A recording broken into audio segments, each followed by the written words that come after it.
ওয়ালাইকুম রহমতুল্লাহি ওয়া বারাকাতুহু। ইনশাআল্লাহ আশা করি সকলে ভালো আছেন। আল্লাহর রহমতে আমিও ভালো আছি। আলহামদুলিল্লাহ আলহামদুলিল্লাহ আলহামদুলিল্লাহ। ভাই অনেকজনে ভাবতেছেন মিডিয়াতে কাজ করবেন, ফেসবুকে কাজ করবেন, ইউটিউবে কাজ করবেন, টিকটকে কাজ করবেন। কাজ করার মাধ্যমে আপনারা সময় পান না, কোন জায়গায় গিয়ে ভিডিও করবেন, কোন জায়গায় শট নেবেন, কোন জায়গার থেকে আপনার ভিডিওগুলো ভালো হবে, ক্লিয়ার হবে, সুন্দর দেখা যাবে, এগুলা নিয়ে আমরা অনেকজনে পরিকল্পনা করি। আসলে প্রকৃতভাবে পরিকল্পনা করাটাই আমাদের জন্য অত্যন্ত গুরুত্বপূর্ণ। কারণ আমরা যদি মিডিয়াতে কাজ করতে গিয়ে তাহলে আমাদের মাইন্ডসেটগুলো ক্লিয়ার রাখতে হবে। কারণ আমাদের কোন জায়গায় গেলে ভিডিওগুলো ক্লিয়ার হবে, কোন জায়গায় গেলে আমাদের ভিডিওগুলো স্পষ্ট ভাসবে, কিংবা কোন জায়গায় গেলে ক্লিয়ার হবে। কারণ আমরা সব জায়গায় তো গিয়ে আর ভিডিও করতে পারবো না। কারণ আমাদের এমন একটা তাপমাত্রার সাথে চলাফেরা করা লাগে, ক্যামেরাটা হচ্ছে এরকম, মানে যত তাপমাত্রা ভালো থাকবে তত আপনার ক্লিয়ার পাবেন।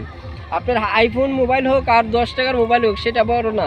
কারণ আপনার তাপমাত্রার সাথে হচ্ছে ভিডিও করা কিংবা আপনার পিকচার তোলা, যদি এগুলো আপনারা কন্ট্রোল করতে পারেন, আপনার তাপমাত্রার সাথে যদি আপনি মিলাইতে পারেন, তাহলে আপনার 15,000 20,000 টাকার মোবাইল দিয়ে আপনি ভালো ভালো ভিডিও বানাতে পারবেন, ভালো ভালো পিকচার বানাতে পারবেন, ভালো ভালো ফটো আপনি করতে পারবেন।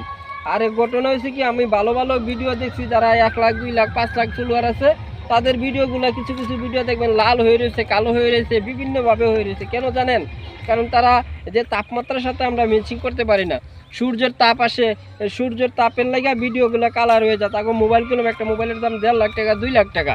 সেক্ষেত্রে আমরা ওই বিষয়ে যে এই তো ভিডিও করব, আমরা জায়গাগুলো গেট আপ করবো, জায়গাগুলো চেকিং দিব, জায়গাগুলো আমরা জেনে শুনে বুঝে ভালো করে এই জায়গাগুলো ভিডিওটা করব। এগুলা যদি ভিডিওগুলো আমরা ভালোভাবে করতে পারি, ইনশাল্লাহ একবার না একবার আমরা ভিডিওগুলো ভালো লাগবে, মানুষের দেখবে, উপভোগ করবে, জায়গাগুলো দেখবে। আমাদেরকে পছন্দ না করুক, জায়গাগুলো তারা পছন্দ করবে। তাহলে যে জায়গার থেকে ভিডিওগুলো আমরা করব, সেই জায়গাগুলো আমরা আগের থেকে গেট আপ করে নিব, যে জায়গাগুলো আমরা চেক ইন করে নিব, কিংবা এই জায়গাগুলো আমরা মার করে নিব। এই জায়গায় এই সপ্তাহে, এই জায়গায় এই সপ্তাহে, এই জায়গায় এই সপ্তাহ, জায়গাগুলো যদি আমরা মার করতে পারি, তাহলে ভিডিওগুলো ক্লিয়ার হবে। ইনশাল্লাহ ভালো থাকবেন। আসসালামু আলাইকুম রহমতুল্লাহ।